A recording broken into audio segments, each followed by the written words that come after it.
खाना खा के 2.5 घंटे तक ध्यान नहीं करना, ध्यान रखना।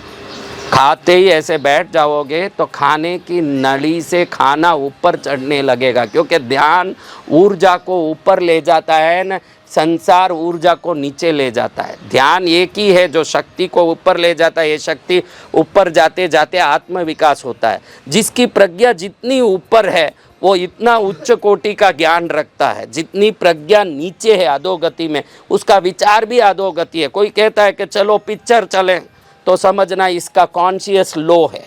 क्या है?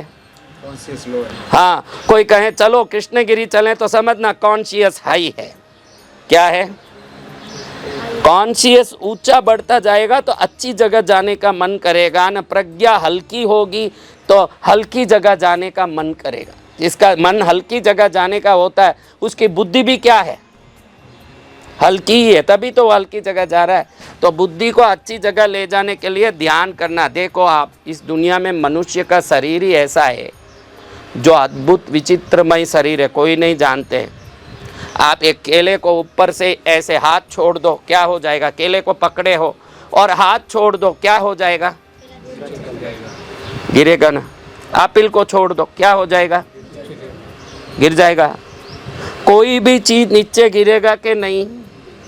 लेकिन मनुष्य शरीर ही ऐसा है, आप ध्यान रखना। आप उल्टे रह जाओ, माथा नीचे पैर ऊपर कर लो, आप ऐसे शीर्षासन करो। कहने का मतलब शीर्षासन, शीर्षासन यानी क्या? सिर नीचे और पैर। अब आप केला खाओ, अब आप केला खाओ, केला नीचे नहीं जाएगा। आप सिर नीचे करके पैर ऊपर करके केला खाओ। ये मनुष्य शरीर प्रकृति से लड़ने के लिए ईश्वर का बनाया हुआ अद्भुत यंत्र है। आप सिर नीचे करके पैर ऊपर करोगे तो भी केला ऊपर चढ़ेगा। ऐसा कोई मशीन आपने देखा है क्या वर्ल्ड में? हाँ, ये मशीन कहता है कि आपकी प्रज्ञा को ऊपर ले जाना एकमात्र ही मनुष्य जन्म का लक्ष्य है। क्या करना? आपकी प्रज्ञा किसी भी तरह से ऊपर जाना। जो नीचे पड़ने वाला केला आप उल्टा लटक के खाओ तो भी ऊपर चढ़ रहा है। भगवान कहते तू उल्टा हो सकता है, तेरी शक्ति उल्टी नहीं हो सकती, वो कभी भी ऊपर चढ़ती है। कैसे चढ़ती है? इसलिए आप सबको मेरा निवेदन यही है कि जब भी कृष्णगिरी आओ, मैं आज तक ध्यान नहीं किया बाप जी, तो आज तक शादी नहीं की तो क्या ज़िंदगी भर शादी नहीं करे? कुंवारा रह जाओ, जो नहीं किया वो करे। करते ही है मनुष्य जन्म में कितने काम। कॉलेज नहीं गए, पहले दिन कॉलेज जाते हैं, डरते, फिर धीरे धीरे आदत पड़ता है, स्कूल जाते हैं, हर काम सीखते हैं। वैसा थोड़ा ध्यान भी सीख लेंगे, डर भागेगा ध्यान से। क्या होगा?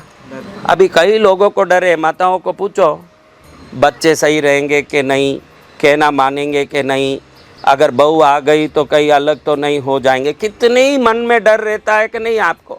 ये डर ही वो घटनाओं को खींचता है। जो हम डरते हैं वो हमारे जीवन में होता है, क्योंकि हम जो सोचते हैं वो डर वो भविष्य का निर्माण करता है। हमको मालूम नहीं है कि हमारे सोच ने ही ये दृश्य को खड़ा किया है।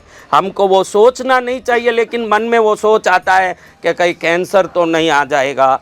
आता है कि नहीं विचार? कहीं बीमारी तो नहीं लग जाएगी, कहीं घर में नुकसान तो नहीं हो जाएगा। कितने तरह के गलत विचार आते हैं कि नहीं, आप ही सोचो। इन गलत विचारों को निकालने आपके पास कोई रास्ता नहीं है तो ध्यान सबसे बढ़िया रास्ता है। क्या चीज़? जब आप ध्यान करोगे एक चीज़ दिमाग में बैठ जाएगा। रोज़ 10 मिनट ध्यान करोगे तो एक चीज़ दिमाग में बैठ जाएगा, तो मेरा सदा भलाई होगा। वो पॉजिटिविटी ध्यान से ही आता है, पड़ोसी के बोलने से नहीं आएगा। मन को समझाने से भी, मन दिन भर समझाता है कि कुछ नहीं बेला, चिंता मत करो, सब ठीक है, लेकिन रात होते ही वापस घबराहट शुरू होता है नींद लेने के पहले कि कुछ हो जाएगा, वो उधारी मांगने वाला आ जाएगा, ये परेशानी नहीं हो जाए, पहले ऐसे दुकान में नुकसान हुआ था, अभी नया दुकान चालू किया, इसमें भी तकलीफ़ ना आ जाए। किसने बोला तकलीफ़ होगा? कोई आकाशवाणी हुई क्या? कोई भविष्यवाणी हुई क्या? मन ही सब चालू करता है। इस मन को रोकने के लिए आपके पास एक ही मिशन है, वो है ध्यान। क्या चीज़? इसलिए परमात्मा देखते हैं, तीर्थंकर देखते हैं कि कुछ भी करके फ़ायदा नहीं। महावीर स्वामी देखते हैं कि पार्श्वनाथ की पूजा कितने लोग करते हैं, जब तक पार्श्वनाथ के बताए ध्यान मार्ग पर नहीं जाएंगे वो पूजा एक आलम्बन मात्र बन के रह जाएगा। क्या बन के?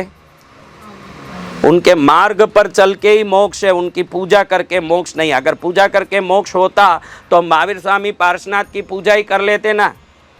वो उस गोत्र कर्म बंध का विशेष स्थानक तप में बोलते हैं कि तीर्थंकर की पूजा भक्ति तीर्थंकर कर्म बंध का कारण बन सकता है, लेकिन तीर्थंकर बनने के लिए तो तीर्थंकर को भी साधना करनी पड़ेगी। क्या करनी पड़ेगी? इसलिए आप सबको एक ही निवेदन करता हूँ, कितना अच्छा पूनम का दिन है। ये पूनम की शक्ति, ये चांद की शक्ति, वहाँ से निकलने वाले तरंग ऊर्जा, इस किसी को लिए बगैर खाली यूँ दर्शन कर कर के घर जावे। भाई हम गए मोबाइल के दुकान में, 100 मोबाइल देख लिया, घर आके मैं 100 मोबाइल देख के आया, 100 मोबाइल देख के आया, ऐसे खुश हों तो घर वाले खुश होंगे कि एक मोबाइल खरीदा तो खुश होंगे? खरीदी से खुशी होगी कि देखने से खुशी होगी? हाँ, तो आपने अभी पद्मावती की ऊर्जा ले लिया कि देख देख के आ रहे हो मंदिर में से? पद्मावती को देख के आ रहे हो कि कुछ शक्ति लिया आपने? बताओ।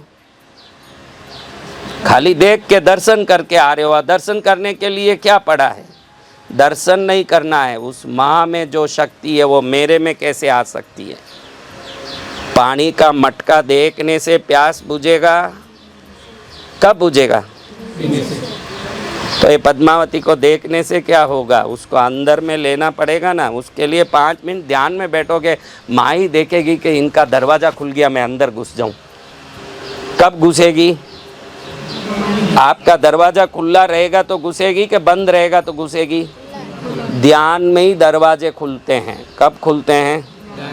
इसलिए कभी भी आओ ये ध्यान रखो, मुझे कुछ करूं कुछ भी करूं, कृष्णगिरी जाऊं, गुरुदेव ने आदेश दिया 10 मिनट बैठ के मैं ध्यान करूंगा, और गुरुदेव ने कह दिया तो निश्चित आपको शक्ति मिलना ही है। ये गारंटी लिख के रख लो, आपको शक्ति मिलेगी।